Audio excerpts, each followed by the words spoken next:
বৈবাহিকতা শুধুই একটা একসাথে থাকার চুক্তি মাত্র, যদি কিনা উভয়ের প্রতি উভয়ের আন্তরিকতা, যত্নশীলতা, ভালোবাসা এবং ছাড় দেওয়ার মানসিকতা না থাকে। সব কিছুর যে আরেকটি গুরুত্বপূর্ণ যেটি বিষয়, একে অপরের প্রতি সম্মান বজায় রাখা। Married relation is just an agreement to live together without intuition, respect, faith, care, love and sacrifice each other in living.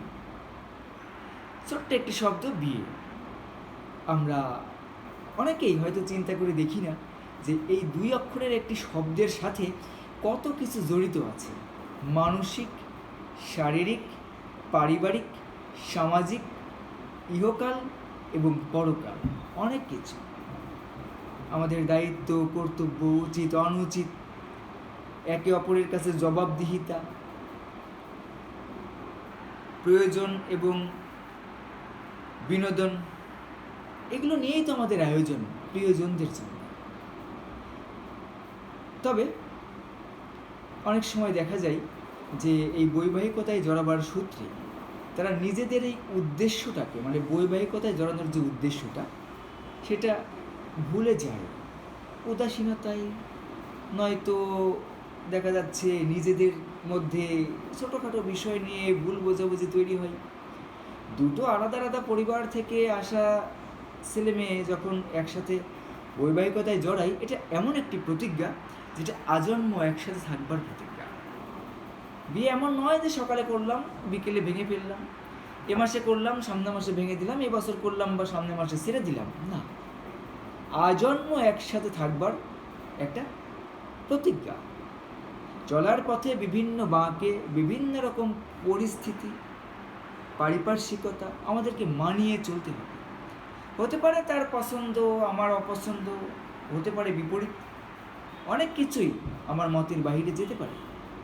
তবে আমরা শারীরিকভাবে আহত হলে যেমন সেটার চিকিৎসা করাই, ঠিক বৈবাহিকতার মধ্যেও আমাদের মানসিক ঝামেলা হতে পারে, আমাদের শারীরিক ঝামেলা হতে পারে, আমাদের পারিবারিক ঝামেলা হতে পারে, আমাদের অর্থনৈতিক ঝামেলা হতে পারে, আমাদের উভয় পরিবারের প্রতি উভয়ের পূর্বসূত্রে দ্বন্দ্ব হতে পারে, কিংবা উভয় পরিবারের অভিভাবকদের কোনো এক পক্ষ হয়তো ভিন্ন মত থাকতে পারে। অনেক কারণেই হতে পারে, হয়তো আমি তাকে মেনে নিতে পারছি না, কিংবা আমাকে মেনে নিতে দিতে হচ্ছে না, বা আমাকে কোনোভাবে প্রভাবিত করা হচ্ছে তার সাথে ঠিকঠাকভাবে না থাকবার জন্যে, কিংবা এমন কিছু কথা বলা হচ্ছে যেখানে আমার সঙ্গিনীর প্রতি বা আমার সঙ্গীর প্রতি হয়তো আমার মন যেন উঠে যায়। অভিভাবকদের সচেতন থাকা উচিত যে বৈবাহিকতার ক্ষেত্রে আপনার ছেলে কিংবা আপনার মেয়ে যখন বৈবাহিকতায় জড়াচ্ছে বা জড়িয়ে গেছে, হতে পারে সেখানে অনেক ধরনের প্রবলেম রয়েছে, আমি মেনে নিলাম, অনেক সমস্যা থাকতেই পারে, ঠিক আছে, তবে সেই সমস্যাগুলোর সমাধান করাটাই উচিত। এমন নয় যে ঠিক আছে ছেড়ে দিলাম, ঠিক আছে ছেড়ে দে, আবার আর একটা বিয়ে দিব তোকে, সেটা ছেলের ক্ষেত্রে হোক বা মেয়ের ক্ষেত্রে হোক, এটা মোটেও ঠিক নয়। কেন ঠিক নয় এটা?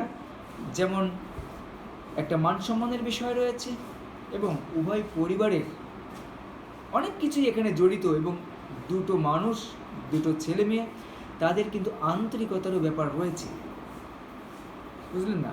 আবার অনেকে, বিশেষ করে এখন যেসব শিক্ষার্থীরা বৈবাহিকতায় জড়াচ্ছেন, অনেক অভিভাবকরাও আসলে বৈবাহিকতাটাকে কঠিন করে তুলেছেন। তারা মনে করেন ছেলের গাড়ি থাকতে হবে, বাড়ি থাকতে হবে, টাকা থাকতে হবে, পয়সা থাকতে হবে, নাম যশ খ্যাতি, মানে অর্থ করি একটা প্রভাব থাকতে হবে। কিন্তু এইগুলো কিন্তু বৈবাহিকতার জড়াবার জন্য যোগ্যতার মাপকাঠি নয়। বৈবাহিকতায় আমরা কেন জড়াই? আমরা যেন মানসিকভাবে তৃপ্তি পাই, আমরা যেন শারীরিকভাবে তৃপ্তি পাই, আমরা যেন আমাদের পরিবারের দায়বদ্ধতা, যেই সব দায়িত্ব কর্তব্য রয়েছে, এইগুলো যেন আমরা একে অপরের সঙ্গে শেয়ারিং অ্যান্ড কেয়ারিং বজায় রেখে যেগুলো আমরা ঠিকঠাক করতে পারি, এবং পরবর্তী প্রজন্ম আগমন ঘটবে সেই জন্যে আমরা যেন ঠিকঠাক পথে আগাতে পারি, এবং পরবর্তী প্রজন্মকে আমরা যেন সুস্বাগত জানিয়ে তাদের আগামী ভবিষ্যৎ ঠিক করবার জন্যে আমরা যেন সঠিকভাবে জীবনযাপন করি, তাই নয় কি? কিন্তু একে অপরের প্রতি ভুল বোঝাবুঝিকে কেন্দ্র করে, ছোটোখাটো বিষয়কে কেন্দ্র করে আমরা জীবনকে অনেক সময় বিষিয়ে তুলি। প্রকৃত অর্থে জীবন খুব সুন্দর এবং সহজ, কিন্তু আমরা নিজেরাই নিজেদের কিছু ভুলের কারণে সেটা একসময় কঠিন মনে হয়, প্রকৃত অর্থে কঠিন নয়। অনেকেই দেখবেন যে অনেক মহিলারা আছেন অন্যের বাসায় কাজ করে, অন্যান্য মিল কল কারখানায় অফিস আদালতে কাজ করে চাকরি বাকরি করে স্বামীকে নিয়ে থাকে। কিন্তু বর্তমান আধুনিকতার দাবিতে, নারী স্বাধীনতায়, ব্যক্তি স্বাধীনতায়, সম অধিকারে, শিক্ষার ব্যানারে অনেক নারী আছেন যারা নিজেদেরকে স্বনির্ভরের একটা জায়গা মোটামুটি একটা পাওয়া মাত্রই তারা স্বামীকে ছেড়ে দিচ্ছে বা ছেড়ে দিতে চাচ্ছে। তাদের কাছে মনে হচ্ছে ওই যে উন্নয়নের জোয়ার, সংসার যেন খোঁয়ার, তাদের কাছে বন্দি মনে হচ্ছে, খোঁয়ার মনে হচ্ছে। স্বামীর একটা ভালো কথা তার ভালো লাগে না, স্বামীর একটা কথা শুনতে তার হুকুম মনে হয়, তাবেদারি মনে হয়। অথচ অন্য জায়গায় চাকরি করছে, সেখানে অনেক মানুষেরই কথা তাকে শুনতে হচ্ছে, হয়তো মেনে নিতে পারছে না, মানিয়ে নিতে হচ্ছে। যারা সেলসে আছে কাস্টমার সার্ভিস দিতে হচ্ছে, যারা অফিসে আছে তাদেরকেও দেখা যাচ্ছে নানান রকমভাবে প্রেশারে নিতে হচ্ছে, যারা অ্যাকাউন্টসে আছে তাদেরকেও নানান প্রেশারে নিতে হচ্ছে। বিভিন্ন সময় তাদের ঊর্ধ্বতন কর্মকর্তা থেকে শুরু করে অন্য অনেকেরই অনেক রকম কথা, মন্তব্য শুনতে হচ্ছে এবং সেগুলো খুব সহজেই মেনে নিচ্ছে, হয়তো না মানলেও মানিয়ে চলছে। কিন্তু এই একই চর্চাটা যদি স্বামী স্ত্রীর মধ্যে করা যায় তাহলে তো হয়েছে। স্বামী স্ত্রীর মধ্যে মতবিরোধ থাকতে পারে, একে অপরের প্রতি ভিন্ন রকম অনেক রকম কিছুই থাকতে পারে, চিন্তা চেতনা অনেক কিছুই, যেহেতু দুই পরিবার থেকে এসছে। তবে সেই সম্পর্কগুলো কিভাবে টিকিয়ে রাখা যায়, অভিভাবক হিসেবেও তাদের দায়িত্ব সেটা ঠিক করে দেওয়ার জন্য সর্বোচ্চ চেষ্টা করা। এখন কোনো অভিভাবক যদি সেটাকে কেন্দ্র করে বলে যে ঠিক আছে ছেড়ে দে, ভেঙে দে, এটা তাদের অসুস্থতা, তাদের আত্মমর্যাদাহীনতা এবং তাদের রুচির নষ্ট রুচির প্রকাশ, বুঝলেন না? আপনি হয়তো চাচ্ছেন আপনার মেয়ে এমন একটা জায়গায় যাবে যেখানে আপনি ঠিকঠাকভাবে আপনাদের চাহিদা পূরণ হবে, আমার জামাই এই করে, আমার জামাই ওই করে, সেই করে। আসলে অর্থনৈতিক অবস্থা কিন্তু সুখের মাপকাঠি নয়। সুখ আর শান্তি কিন্তু ভিন্ন জিনিস। সুখ হলো বাহ্যিক আর শান্তি হলো আভ্যন্তরীণ, বুঝলেন না, আত্মিক। আমরা যা কিছু ব্যবহার করি, গাড়ি বাড়ি, সুন্দর আসবাবপত্র, এগুলো হলো আমার সুবিধা, আমার এসি, বুঝলেন না, এগুলো সুবিধা, এগুলো সুখ। আর শান্তি হলো আত্মিক। আপনার অনেক কিছু থাকতে পারে কিন্তু আপনি সুখীও নাও হতে পারেন, শান্তিতেও নাও থাকতে পারেন, কিন্তু আপনার কিচ্ছুই নেই, আমার কিচ্ছুই নেই, কিন্তু আমি শান্তিতে আছি আমার সহধর্মিনীর সাথে। এটা অনেক তৃপ্তির। শেখ জাকিয়া সুলতানা, আলহামদুলিল্লাহ, আমি সবসময় লিখি Jack and Zakia the happy কাপল। আলহামদুলিল্লাহ ভালো আছি। তবে পৃথিবীতে অনেক মানুষ আছেন যারা সত্যিই ভিন্নভাবে চলছেন, ভিন্নভাবে যাচ্ছেন, কিন্তু ভিন্ন আঙ্গিকে চলতে চাচ্ছেন। Too much expectation makes people unhappy. অতিরিক্ত প্রত্যাশা মানুষকে অসুখী করে। যে কোনো কিছুই আমি যদি প্রত্যাশা করি এইভাবে ওইভাবে, আমাকে সম্মান করুক, আমাকে ভালোবাসুক, আমি এটা চাই সেটা চাই, আমি অতিরিক্ত যখন আশা করব, তখন আমার আশানুরূপ যখন পাবো না, তখনই কিন্তু আমার মধ্যে অস্বস্তি চলে আসবে। যেটুকু আছে, যেভাবে আছে, যা আছে, যেটা হয়ে গেছে গেছে, মুছে ফেলো অতীতের ঈশানিত দাগ, ভুলে থাকো অতীতের স্মৃতিটুকু, যা গেছে পিছে তাহলে ডাকিও না কাছে, বুঝলেন না? বর্তমানটাকেই মেনে নেওয়া উচিত, পরিস্থিতি এবং পারিপার্শ্বিকতাকে। অনেকেই আছেন অনেক রকমভাবে অতিরিক্ত আশা করতে করতে করতে করতে এমন একটা পর্যায়ে চলে যায় তারা জীবনকেই ভুলে যায়। জীবনটা আসলে কি? আমরা খুব স্বল্প সময় নিয়ে এই পৃথিবীতে এসেছি, প্রতিটি সেকেন্ড আমাদের জীবন থেকে হারিয়ে যাচ্ছে। আমাদের ব্যক্তি জীবন, আমাদের পারিবারিক জীবন, আমাদের কর্মজীবন, আমাদের পারিবারিক এবং সামাজিক জীবন, আমাদের রাষ্ট্রীয় জীবন, আমাদের পরকালীন জীবন, সব জায়গায় যেন আমাদের ঠিক থাকে। আমার ছোট্ট একটি কথা, ভালো থাকি, ভালো রাখি। আজকে আমি প্রধান উপদেষ্টাকে, আমি এবং আমার মিসেস শেখ জাকিয়া সুলতানা সহ উভয়ে গিয়ে প্রধান উপদেষ্টার ওখানে আমরা একটা প্রস্তাবনা দিয়ে আসলাম, একটা সংস্কারযোগ্য 184টি বিষয় সেখানে দিয়ে আসলাম। এবং আমাদের নতুন যে থিঙ্কিং, আমরা যা কিছু নিয়ে কাজ করছি, ভালো থাকি, ভালো রাখি, স্টে ওয়েল, কিপ ওয়েল, এই কথাটাই যদি সর্বস্তরে, সর্বক্ষেত্রে, সার্বজনীন প্রতিটি ব্যক্তির মস্তিষ্কে যদি প্রবেশ করানো যায়, ব্যক্তি সংস্কারের জায়গা যদি ঠিকঠাক করা যায়, আমার মিসেস শেখ জাকিয়া সুলতানা প্রায়ই বলেন যে self treatment is very important. Self treatment, আত্মচিকিৎসা।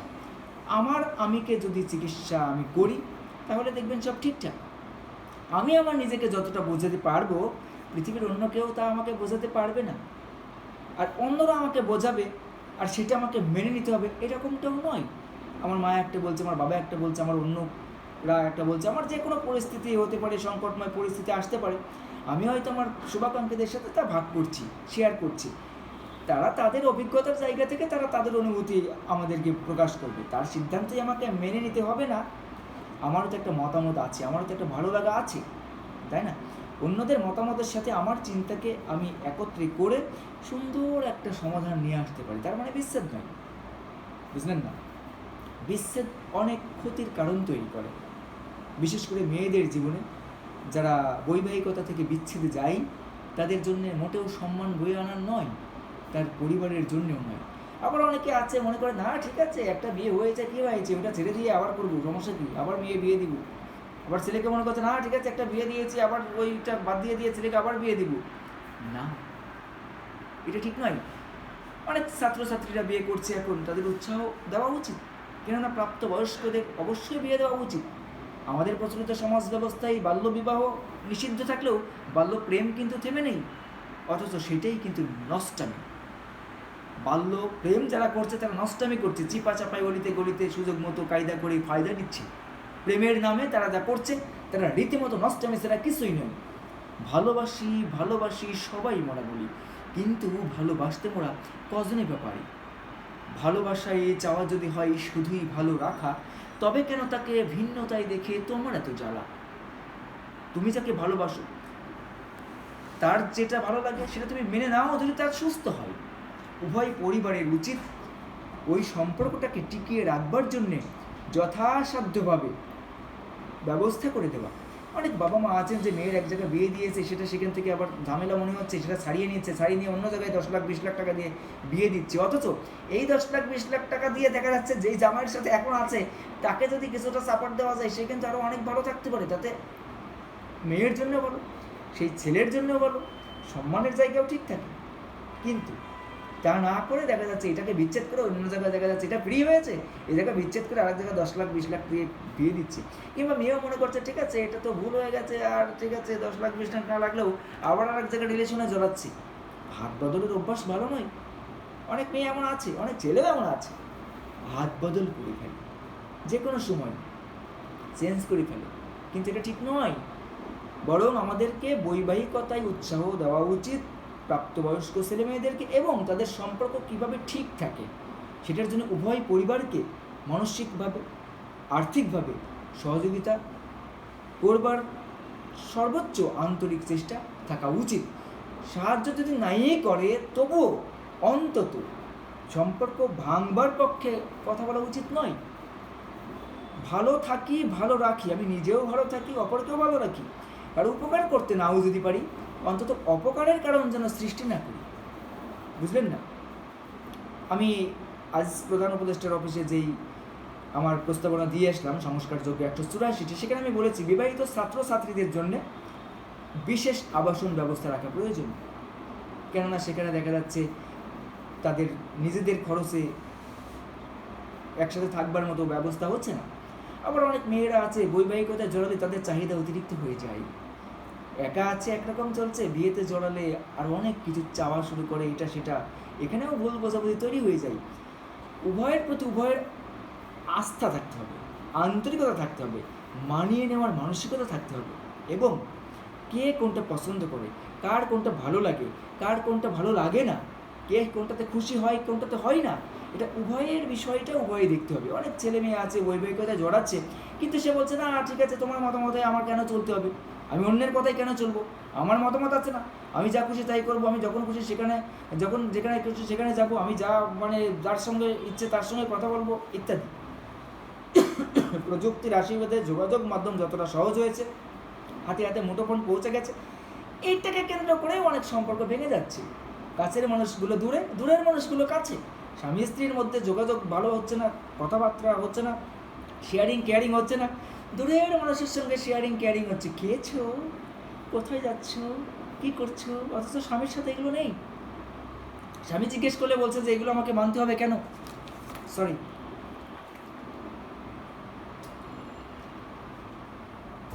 তোমার কথায় আমাকে মানতে হবে কেন, তোমার কথায় আমাকে চলতে হবে কেন, অথচ ওই যে কর্মক্ষেত্রে অন্যদের কথা কিন্তু তাকে শুনতেই হচ্ছে। এবং সেটা রীতিমতো চাকরি মানে তো চাকরগিরি, তাই না?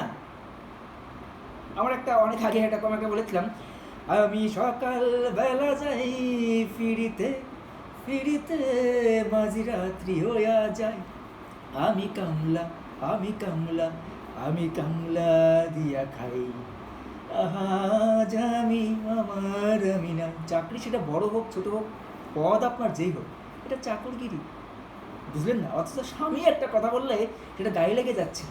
হ্যাঁ, তুমি আমাকে হুকুম করছো, তোমার কথা আমাকে কেন চলতে হবে? কর্মক্ষেত্রে তো আপনি ঠিকই কথা শুনছেন এবং মানিয়ে হয়ে চলছেন। সকালবেলা ঘুম থেকে উঠছেন, রেডি হচ্ছেন, মানে চোখ মুছতে মুছতে যাওয়া, আবার চোখ মুছতে মুছতে আসা, একটা যান্ত্রিক জীবন, সেটা আপনি মেনে নিচ্ছেন। আপনি নিজেই বলছেন, মানে আপনারা বলেন আর কি, যে হ্যাঁ চাকরির জীবন মানে যান্ত্রিক জীবন। আপনি যান্ত্রিক জীবনে কেন যাচ্ছেন? স্বামীর যা আছে স্বামীর সাথে ভালো থাকেন না? সুখের আশায় ছুটতে গিয়ে জীবনের শান্তিটুকুই হারিয়ে দিচ্ছে। অনেকেই আবার অনেক সময় ইচ্ছায় অনিচ্ছায় অনেক রকম অপ্রত্যাশিত ঘটনার সাথেও জড়িয়ে যাচ্ছে, ঘটছে অনেকের সাথে। তা ঘরে থাকতে ভাল লাগে না, বাহিরে গিয়ে জড়িয়ে যাচ্ছে, এগুলো ঠিক নয়। শাশুড়ি একটা কথা বললে ভালো লাগে না, শ্বশুর একটা কথা বললে ভালো লাগে না, বাইরে বসের কথা শুনতে ভালো লাগে, বসের ঝাড়ি শুনতে ভালো লাগে, স্বামীর কথা ভালো লাগে না, বসের ঝাড়ি শুনতে ভালো লাগে, বুঝলেন না? এগুলো ঠিক নয়।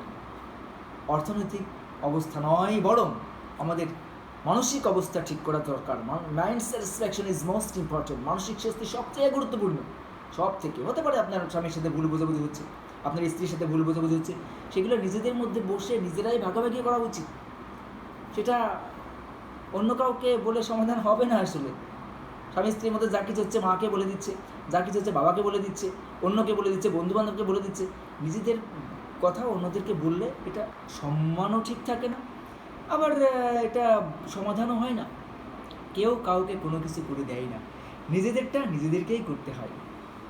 ওই যে self treatment is very important, Sheikh Zakia Sultana প্রায়ই বলেন সেলফ ট্রিটমেন্ট, আত্মচিকিৎসা, নিজের চিকিৎসা নিজেকেই করতে হয়, নিজের সমাধান নিজেকেই করতে হয়। পৃথিবীতে কেউ কাউকে কিছু করে দেয় না, প্রত্যাশিত মতে হাঁটতে হয় সে পথে। আমি কী চাই, কীভাবে চাই, বুঝলেন না? এগুলো আমাকে মাথায় রাখতে হবে। তবে অনেক আগে আরেকটি লিখেছিলাম যে lad is always confused about everything in life, they live in dream but don't know what's they want exactly, and they can get changed at any moment and again. Be careful to select someone in your life and never believe anyone blindly. মেয়েরা জীবনের সব কিছুতেই প্রায় দ্বিধাদ্বন্দ্বে থাকে। তারা স্বপ্নের মধ্যে বাস করে কিন্তু নিশ্চিত জানে না তারা কী চায়। তারা যে কোনো মুহূর্তে বদলে যেতে পারে, একই ঘটনা বারবার ঘটতে পারে। অন্ধভাবে কাউকেই বিশ্বাস করা উচিত নয়। 1 মিনিটের মধ্যে তারা চেঞ্জ হয়ে যেতে পারে, 1 দিনের মধ্যে অনেক কিছু বদলে যেতে পারে, পাল্টে যেতে পারে, ইতিহাস তৈরি হতে পারে, নতুন গল্প। তবে আমাদেরকে মনে রাখা উচিত উভয়ের প্রতি উভয়ের সম্মান বজায় রাখা এবং গোপনীয়তা রক্ষা করা। নিজেদের দায়বদ্ধতার জায়গা থেকে এমন একটা প্রতিজ্ঞায় আপনি জড়িয়েছেন, যারা বৈবাহিকতায় জড়িয়েছেন, এমন একটা প্রতিজ্ঞা, আজন্ম একসাথে টিকে থাকার প্রতিজ্ঞা, একসাথে জীবন কাটাবার প্রতিজ্ঞা। এটা হুট করে ইচ্ছে হলো আর ভেঙে ফেললাম, তা নয়, তা নয়। এটা আপনি বৈবাহিকতা জড়িয়েছেন, আপনার পরবর্তী প্রজন্ম আসবে, আপনার পরবর্তী প্রজন্ম কীভাবে বেড়ে উঠবে, তাদের মানসিক এবং শারীরিক বিকাশ আপনাদের মধ্যে থেকেই কিন্তু অনেক কিছু তাদের উপর নির্ভর করে। আপনাদের আচার আচরণ, জীবনযাপন, কথাবার্তা, বুঝলেন না, অনেক কিছুই। অনেক স্ত্রী আছে যখন খুশি তখন বাসার বাইরে চলে যাচ্ছে, যার তার সাথে কথা বলছে, স্বামী দেখতে বলে বলবে না না এটা তুমি আমার ফোন ধরলো কেন, তুমি আমাকে ডাউট করো। ডাউট করছে না, দেখতে চাচ্ছে, কৌতূহল, ভালো লাগছে, ইচ্ছে হচ্ছে, কিন্তু দেবে না। কেন দেবে না? লুকোচুরি ব্যাপারটা তো ভালো। যেখানে লুকোচুরি আছে সেখানে তো অন্যায় হতে পারে। যেটা উন্মুক্তভাবে করা যায় পরিবারের সবার সামনে, সেটা ঠিক আছে। যেখানেই লুকোচুরি আছে, গোপনীয়তা আছে, সেখানেই কিন্তু সামথিং রং। সো বিশেষ করে স্বামী স্ত্রীর মধ্যে কোনো গোপনীয়তা থাকা উচিত নয়। স্বামী আর স্ত্রী সব কিছু তো হয়ে গেছে, তাই না? শারীরিক, মানসিক, বুঝলেন না? তো শারীরিক ব্যাপার স্যাপারগুলো যেহেতু সবাই সব কিছু জানে, নিজেদের মধ্যেও অনেকে সব কিছু জানে, তাহলে ছোটোখাটো বিষয়ে গোপনীয়তাকে কেন্দ্র করে ভুল বোঝাবুঝি তৈরি হয়। কমিউনিকেশন গ্যাপ কিন্তু বেশ সম্পর্ককে ভেঙে দেয়। গুরুত্ব কমিয়ে দিলেও কিন্তু দূরত্ব বেড়ে যায়। একে অপরকে মানে গুরুত্ব কমিয়ে দিচ্ছে, আবার যারা স্বনির্ভর মানে চাকরি বাকরিতে জয়েন করছে কিংবা ব্যবসা শুরু করছে, তারা স্বামীকে অমূল্যায়ন করা শুরু করছে। যখনই স্বামীকে অমূল্যায়ন করা শুরু করছে তখন কিন্তু স্বামীর ওটা ভালো লাগছে না, স্বামী একটা জিনিস করতে বলছে ভালো লাগছে না, একটা জিনিস দেখতে চাচ্ছে দেখাচ্ছে না, এগুলোকে কেন্দ্র করে অনেক সংসারগুলো ভেঙে যাচ্ছে। শহরের জীবনে যারা স্বনির্ভর নারী তাদের সংসারগুলো কিন্তু বেশি ভাঙছে, প্রতিনিয়ত ডিভোর্সের সংখ্যা বেড়ে যাচ্ছে। এগুলো উচিত নয়।